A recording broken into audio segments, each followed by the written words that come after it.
So today I'm going to do a build breakdown on my 1992 Ford Mustang GT Drift Build.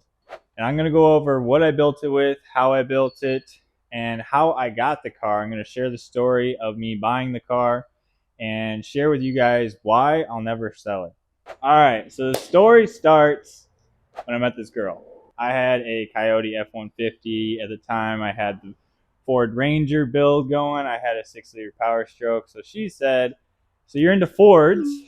What do you think about Mustangs? And I love Mustangs. I grew up with my dad having a Mustang. Always loved Mustangs. So she tells me that her brother has a Foxbody that he wanted to sell, and she has tried numerous times to sell before, and that he was wanting again to sell it, and that I should check it out and see if I want to buy it. So I said, that sounds great. I have no use for a Mustang, but let's go look at it. So I get to her brother's house to check out the car, and it was sitting next to his garage under a cover, and it had been sitting for a little bit, and I was told that the car ran and drove. So when I get there, they had tried getting it started before I got there and couldn't get it started. So I hop in it. The battery was good, but it wasn't cranking over, so I couldn't tell, how it ran or how it drove. I made him an offer, and he ended up taking that offer. Now, I had a feeling I knew what was wrong with the car. Plus, it's a small block Ford with a T5. Like, how many things can really go wrong with this thing? They're very simple cars. So I took a chance. I got the car for a really good deal. I went and picked up the car, and I didn't really have a plan for it per se at this time, but it was too good of a deal to pass up. It was a black on gray, 5-speed Foxbody. And it has some surface rust. The fenders have a little surface rust. It was a daily driver for a while, so it's went through some winters, and so it has some surface rust. It wasn't perfect. Had some nicks and bruises and dents and everything, but it was just nice enough for me to like it and just rough enough for me to do pretty much anything with it. So if you watched our Ranger build overview, build breakdown video, you know that I had liked drifting, had been into drifting, and so I decided that instead of drifting the Ranger, I'm going to drift the Foxbody. So next was to build it into what you see today as my first drift car that I could learn how to drift on, and that it could be reliable for me to just abuse at the track and have fun with. So I go there to pick up the car. I actually went back the next day or a couple days later to pick up the car, and I had my truck and trailer when I first looked at it. So picked up trailer, gonna go pick up the car, and it's just me. Now, I hadn't told the seller that I had an idea of what was wrong with it. Shrewd negotiation. I'm gonna keep that to myself. I didn't really know the guy at this point. So I show up with just me and a truck and trailer, no winch. I did bring a come along, like a hand crank winch, just in case I was wrong, but I was pretty confident that I knew what it was. So I show up, and he asked if I had help, and I said, no, I have my special tool. So he said, special tool? I said, yeah. So I walk back to my truck, and I grab a hammer, and I walk up to the car, and I get on the ground, and I tap the starter with a hammer. I go over and turn the key, and the car starts right up. So then I back it out of his driveway and pulled it up into the trailer and strapped it down. And I think he was in a little bit of a shock, a little bit. I kind of felt bad after that, but I'd always wanted to do that. I'd always heard stories of people buying a car that's not moving and the rear axle being broken and just putting it in 4-wheel drive. So now I kind of have that story. But I hit the starter with a hammer, hoping that it was just a bad starter. And sure enough, she fired right up, ran great, and I drove it up into the trailer. I did feel bad. I ended up offering him more money, but he didn't take me up on it. He was just hoping that I would have fun with the car and that it would be put to good use, instead of sitting next to his garage. He just wanted to see somebody enjoy it. So that only helped with the budget of building the car. Not that I really had a budget at the time. So I picked up the car and I brought it home, and I didn't necessarily do all the research or everything before I bought the car. I just bought it and decided I was going to drift it. So it's stock for a little bit when I own it. and I didn't have a shop at the time to build it. I had a house with a 1-car garage, so like not, and the Ranger was taking it up, so like not really the ideal spot to build a drift car. So I kind of just drove it around for a little bit, and then things here and there started happening, like the caliper seized up on it, and so little things. And the car was telling me that it wanted some tender loving care. So I said no problem. So I ended up getting a shop.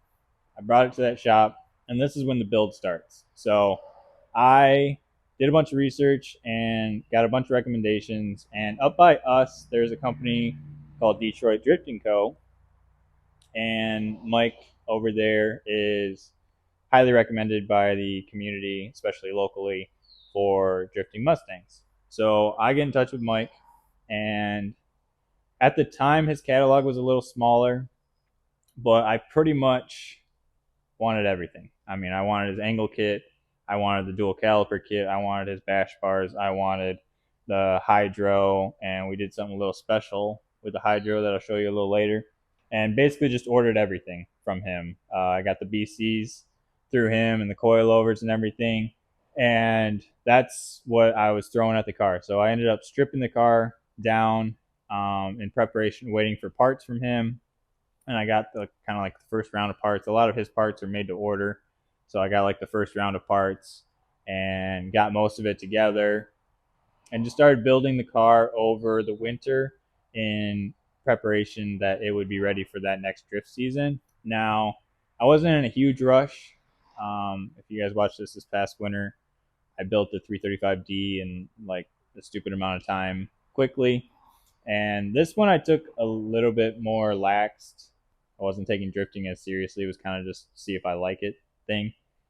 So I took my time to build the car and eventually got it to its first drift event. So before we get into breaking down the build and me showing you all the parts that we got and all the maintenance I've done to it and how I built the car, I want to share with you why I'll never sell this car. So earlier I mentioned that I met this girl and that I bought the car off her brother. Well, I ended up marrying that girl, and this car was a big part of her life and her brother's relationship. So with me buying it and it being my first drift car, and she helped me build this car, and I've learned everything for drifting in this car, and it's been a big part of our relationship. That's why I'll never sell this car, is because it has a lot of sentimental value and it's always going to be in our family. One day it'll probably need a restoration, as you see all the surface rust and everything, and that's great character, but eventually that's going to eat away the car. Eventually this car needs a rebuild, but it will always be around in some form or fashion, whatever purpose it may have. But that's actually a lot of the reason that we built the BMW, is because this is where I wanted this car to stop and not take it any further, because we even have some bruises I'll show you later of my driving progressing. But as you progress, you put the car at more and more risk with driving, and I didn't really want to risk this car for the bigger stuff that I wanted to do. So this is always going to be around, so I'll never sell the car. It's been an amazing car to learn on, has taught me a lot. It's a relatively easy car to drive. It's dialed in, they're super simple, and I would highly recommend anybody start out with a Mustang for drifting. So now we'll go into the different aspects of the car. We'll go over the exterior and then get into the other stuff and show you guys all the parts we put on the car. So we'll start up front, and in all honesty, this car is pretty stock when it comes to exterior body wise. Most of the work went into the suspension and like the interior and things like that, where it really counts. On the outside, it's the stock body, Foxbody, but there are some things to point out. Up front, there's not a lot of airflow across the radiators and the AC condenser and all that on these cars. So you'll notice some speed holes up front in the front bumper. And I deleted the fog lights up front. They were kind of rusted anyways, and knowing what I know now, they're just going to get hit by something anyway, so those came out. And then back here, we did have to modify the front wheel well. These Foxbody wheel wells are very small, and so in order to get the tire away from the firewall, most angle kits are going to push your tire forward and extend that wheelbase just a little bit, but that pushes your tire into the front of the fender. And so I did have to trim the front maybe an inch and a half or so. And so I ended up trimming the metal and the GT side skirts or side flaring, whatever we want to call them. So that is trimmed, but it doesn't hit anything else besides some internal stuff, which is an issue with my wheel specs. But body wise, it's pretty stock.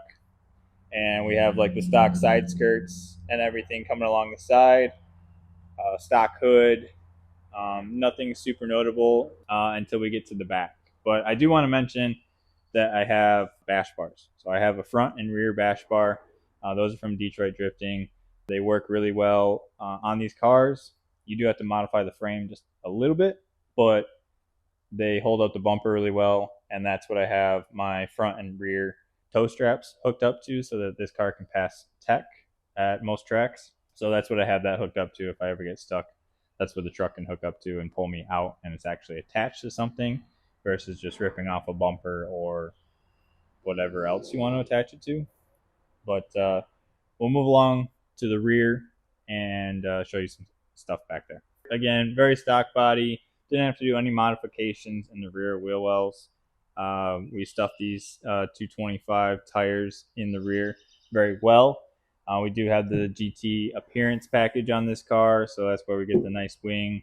This is the hatchback, obviously. I prefer the hatchback over the notch. You guys let me know in the comments if you like the hatch or if you like the notch better. I know a lot of the drag guys like the notches, but they're just so expensive that these hatches are a little bit more affordable, which is part of the reason that I'm not upset about the wall taps back here. So as I talked about my driving, progressing, and drifting, it seems that it's kind of a rite of passage to be able to get close enough to a wall to just tap it a little bit and then still be able to keep in drift. And so on the driver's side, I have a more modest tap. This is my second one. On the passenger side, that was my first time. That didn't go. I hit it a little too hard. So that damage is a little bit more extensive. It kind of buckled the quarter a little bit, but with my collision experience, I can fix that later on. It's not a big deal. The rear bash bar did its job, and it kept it from going any further into the body. But we did sacrifice two taillights, the bumper, which was kind of already needed a rear bumper. Plus, it's been modified for tailpipes to try and match a certain tech sheet, and I ended up taking those back off. But the bumper was modified. So we did sacrifice the rear bumper, taillights, and we got the hatch a little bit. But this hatch had corrosion on it already, so I'm not too upset with that. But it was a cool milestone to be able to do. A lot of non-drifters won't understand wall taps, why we're going to hit a wall with their car, but it's exciting to have that control to be able to do it as hard as you want or not hard as you want, if that makes sense. So that's pretty much it on the exterior. Again, car's stock body, and I really didn't want to do anything too extensive to it. So now we'll go into the areas where I put a lot of effort into to make this car reliable and drift well. All right, so a decent amount of work went into this interior. This is where you spend most of your time in a car. So I wanted it to be comfortable, and I wanted it to be clean. So the car is a factory gray interior car.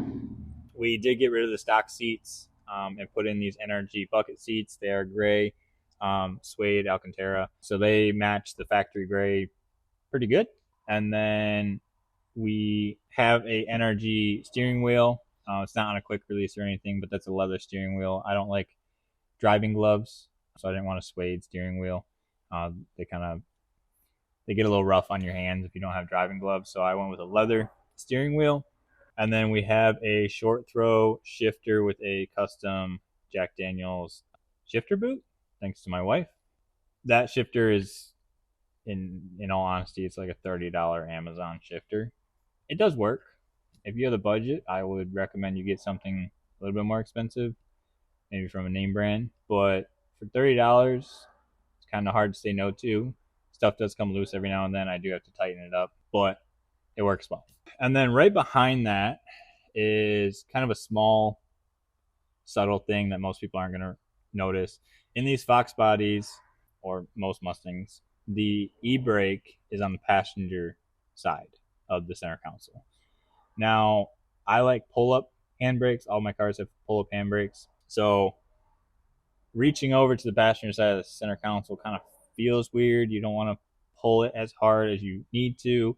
So all the off-the-shelf brackets put the hydro, if you're going to do a pull-up, in that factory location. Well, I didn't want that.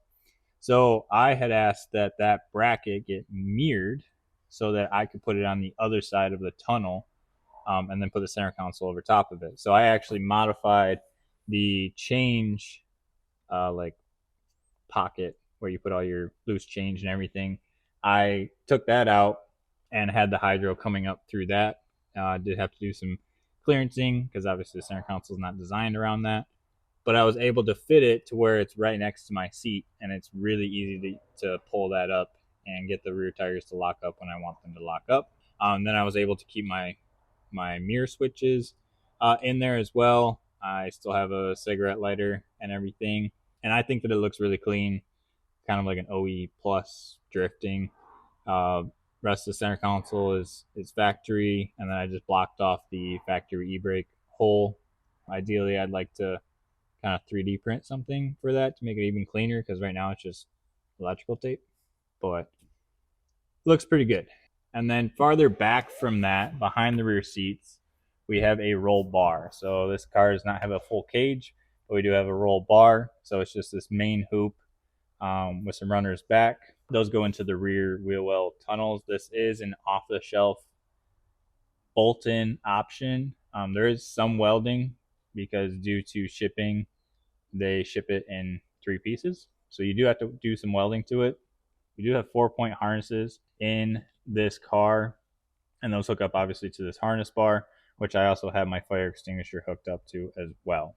I've been really happy with that. I believe Maximum Motorsports is who made this roll bar, and I made it so that I cut the factory plastics so that I still have my quarter panel interior plastics. I still have my speakers in the rear, and then I cut my carpet around the roll bar to be able to keep the carpet as well. And then right below my fire extinguisher, I have the hydro reservoir for the brake fluid for that hydro. So that lives back there on a custom made bracket that just bolted into the tunnel itself. I will also come back up here and mention the seat brackets. These are hard mounted bucket seats. There's no sliders or anything, so it's just adjusted to my seating position and how I want to drive, or where I want to be when I'm driving. So I can't exactly remember who made those, in all honesty, but there are many brackets on the market for Fox bodies and putting bucket seats in those. Now, going farther back, this car does not have factory rear seats. I sold those with the front seats, and I wanted to keep it clean. I wanted a full interior in this thing. So I actually have a rear seat delete kit. It's very nice. It is very nice. It is not designed to be installed around a roll bar, I will tell you that. I did have to make it flex in ways that it's not designed to flex to get it in here. But it's super nice. It kind of finishes off the rear. It goes all the way back into the trunk area and just has a flat area. Still get to like the spare tire if you want to run a spare tire.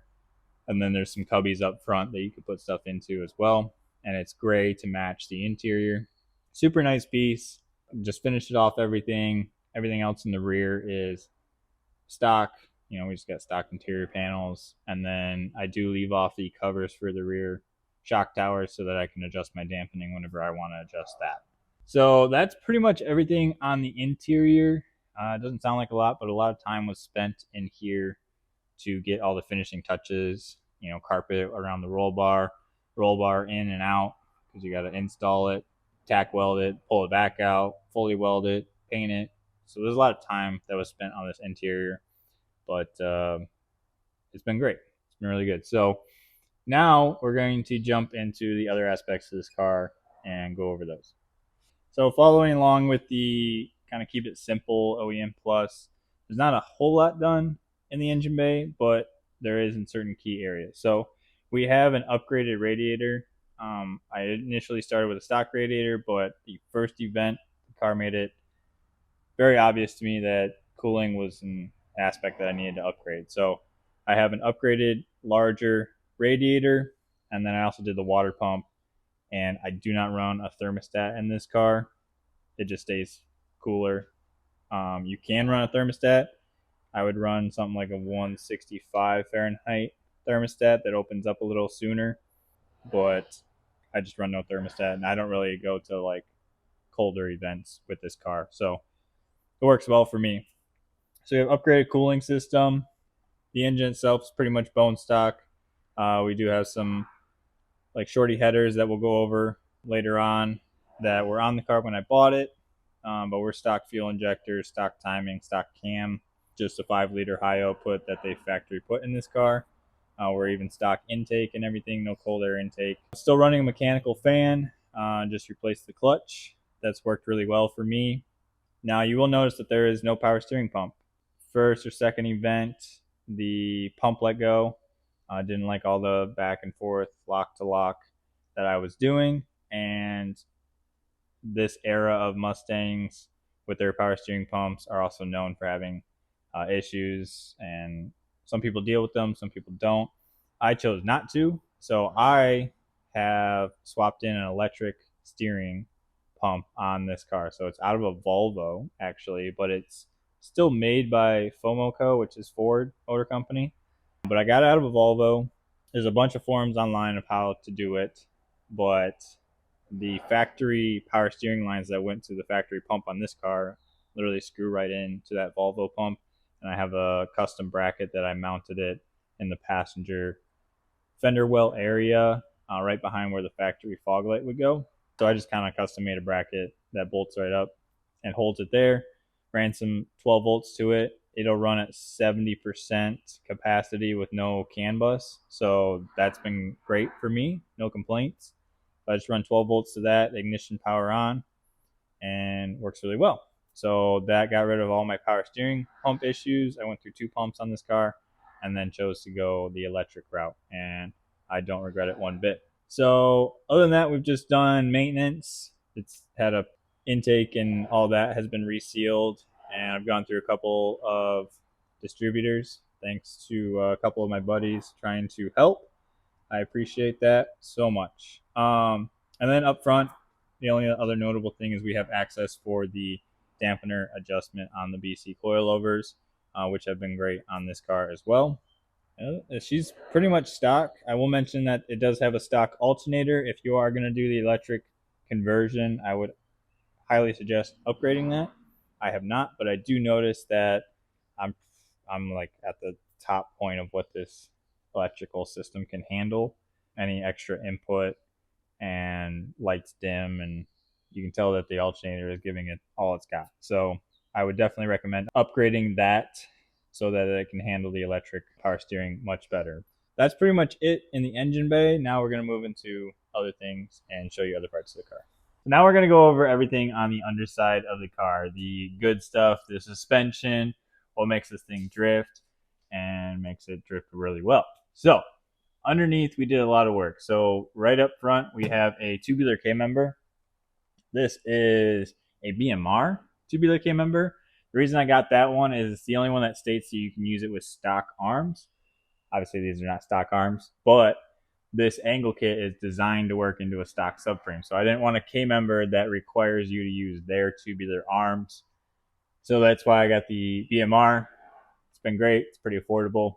We have the poly mounts, poly engine mounts for that.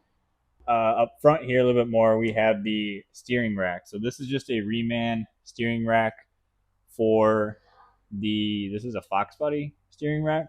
And I just went with a remanufactured one. My other one had a lot of miles on it. It's older. I didn't want it failing. This one's been good to me. I did tighten up the like adjustment screw a little bit to just tighten up the steering a little bit, and that's worked out really well.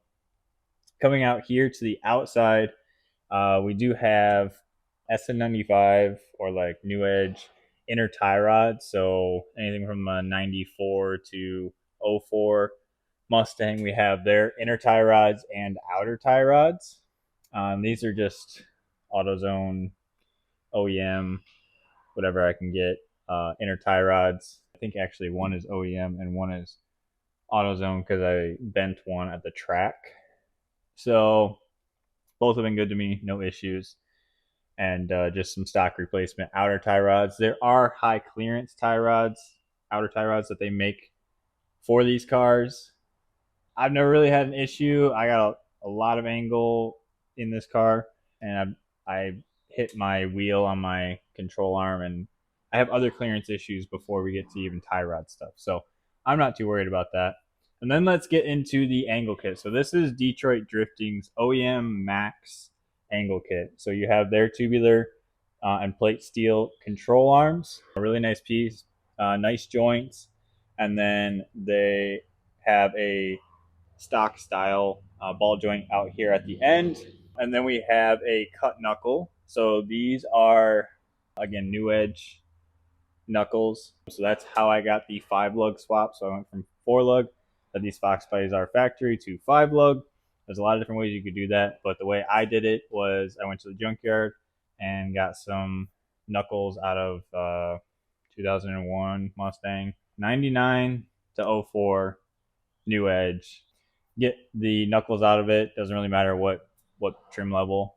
You get those, and then I got some stock replacement wheel bearings, and I had the knuckles sent out to Detroit Drifting. He cut them, re-welded them, and they work really well. I also have a big brake swap on this. You don't really need it, but I fell into the while I was in there part, and so these are SVT Cobra big brake kit. It's just a larger rotor and a nicer caliper. So I have that set up on this car I really like. And the angle kit's been great. So I am not running their recommended wheel or tire size. So I am asking for my clearance issues that I'm having. And this tire runs in, well, it used to run into the K member. Now it just runs into the control arm here. And ideally, I resize these wheels to go more narrow and ideally push it out farther without running into, say, the firewall or other clearance issues. So that's something I need to improve upon at a later date. And then lastly, while we're up here in the corner, we have coilovers. Obviously, these are BC Racing coilovers, just out of the box for the Mustang Foxbody, and they have worked really well. Standard spring rates, whatever those may be, I actually don't know on this car. And I've never really had any issues. That's how I started drifting. You'll also notice that I don't have any sway bar on this car. There are some high clearance options out there now, but there wasn't when I built this car. And I've just gotten used to how it drives. It would probably drive a little bit better with sway bars, but I haven't added that in yet. So, and that pretty much covers the front suspension. We have the K member here, and then we're going to move back just a little bit and talk about some other stuff. All right, so we did a lot of maintenance to this car. I knew some of the history of the car, but obviously I wanted to make it reliable for drifting. It had been sitting for a little bit when I purchased it, so I did an oil pan and oil pan gasket on this car when I got it. That's when I did the engine mounts and the K member.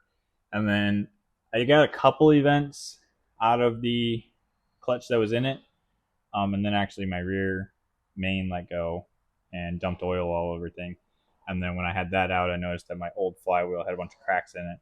So before that exploded, I replaced the flywheel and clutch with just a O'Reilly's or whatever, just stock replacement clutch. So it's not upgraded or anything. It is still pretty heavy. This is a cable operated clutch, so they're on the heavier side of things compared to like a hydraulic setup.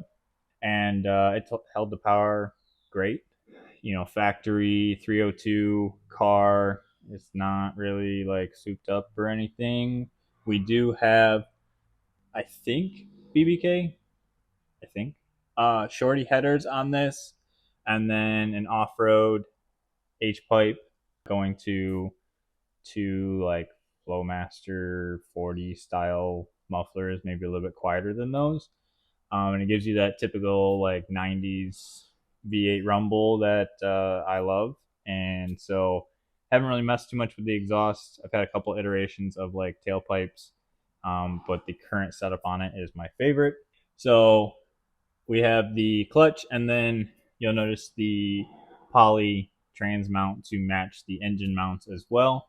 The transmission is bone stock, to my knowledge, never been replaced. All I did was change the fluid out of it, and then it has a short throw shifter on it mentioned before. So we're going to continue to move our way back and talk about the rear suspension area. So now you can see the rest of the exhaust here. Actually, these are Dynamax mufflers I am now seeing. So that's cool. But they do sound really nice. They're just 2.5-inch mufflers. And then I have these turn downs here. I did have some tailpipes going out. And obviously this came with tailpipes too when I bought the car. I did take it off because I lowered it. And with straight axle, I didn't want them hitting the exhaust. In hindsight, they probably wouldn't. And I probably could have kept those. But you live and learn. So I put these turn downs on it, and then I've taken them off and had tailpipes to meet some organizations' tech rules that are not enforced, but whatever. So I didn't like tailpipes. I've gone back to these turn downs. Now we'll talk about the suspension itself. I did want to mention that for anybody doing like this, we're going to talk about a rear axle swap. This is a stock drive shaft from this Foxbody, and it will work with this rear axle, which the rear axle is out of this particular axle is out of an 03 Mach 1. You don't need one from a Mach 1. Any 8.8 rear end from, again, if you want to do it the way I did it, from a New Edge, so that's SN95 or New Edge, again, 94 to 04. We'll get you a 5-lug swap because they come with 5-lug axles from the factory, and they are a little bit wider as well. I think 3/4 of an inch or something along that lines. Don't quote me. And it's worked really well. I have a welded diff in here. It was an LSD axle, and those clutches are now just one with the case. I preferred that way, and obviously welded is preferred for drifting in general. The differences with the Mach 1 rear end are gear ratio. So this is let me double check. This is a 355 rear gear ratio, whereas like the GTs and like stock 4.6 cars are 331 or 320, somewhere in that range. Pretty low. So this is a little bit higher of a gear ratio. Gives a little bit more torque, a little bit more get up and go, I guess. And it works really well for drifting, especially with the T5 gear ratios. Pretty much any track, I'm in second gear. So it works really well. I'm glad I went with the Mach 1. I have seen a difference in how this car reacts compared to other stock New Edges. And holding this axle into this car, we have BMR non-adjustable upper and lower control arms. I was recommended that from Detroit Drifting, and I really liked it. I haven't really needed to change pinion angle or anything like that, and they're maintenance free. I haven't touched these control arms in 3 years, other than nut and bolt checks, but I haven't touched them in 3 years. Kind of set it and forget it is how this car was built, and I really haven't done anything besides maintenance for 3 years. So we have their upper and lower control arms, and then we have the rest of the BC Racing coilover kit. This is a divorce setup, meaning the spring and shock are separate from each other. So the spring on these are on the lower control arm.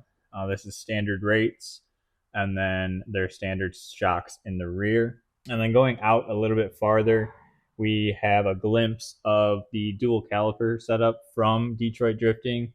We have their billet bracket, and then we have dual Willwoods on here. So we have the front one is for the hydro, and the rear one is the factory foot brake.